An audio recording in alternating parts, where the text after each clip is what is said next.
My name is Brandon Mallow, and I pastor a church in Waterloo, Ontario called Elevation. We kind of consider ourselves a community that likes to be asking more questions than giving answers. We like to think of ourselves as a place for the spiritually curious. If that's you, you'll fit right in.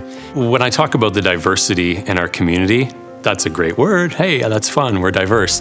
But a diverse community, it breeds conflict in some ways because you're going to have conflicting ideas of what matters, what's valuable, about what we should believe, how we should practice at our faith. So when I talked with our church about this, I would say, if we have a church where we are all in harmony and we all believe the same thing, that's great, but that's not us, right? So instead we have this church where there's a lot of diversity, and so conflict is part of our story.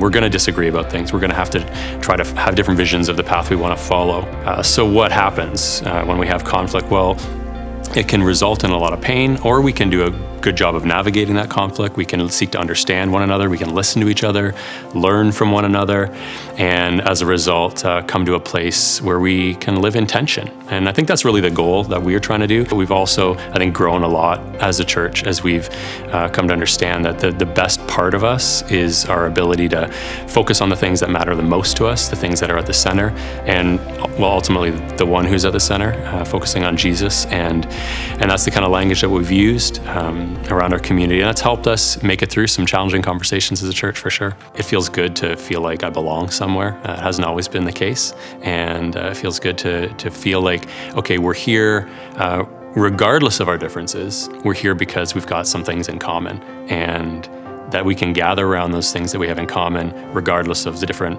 groups that we come from, or different backgrounds, or history, or beliefs, or convictions we have.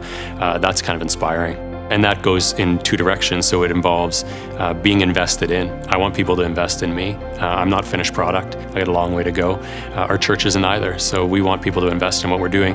And actually, we want to be able to invest in others. I want to share my experiences with others. I want to share about my failures and successes along the way. And I want our churches to be able to tell its story to other churches that are out there and encourage that as well. What we're being invited to here is something that is relationally rooted, and I think that my version of what accountability looks like moving forward would be to actually have relationships that really matter and that I wouldn't want to lose. And so I'm not being held in place, or our church isn't being held in place because of some authority structure above us, but we're being held in place because of relationship with people and other churches that care about us and are looking out for us, and we're looking out for them.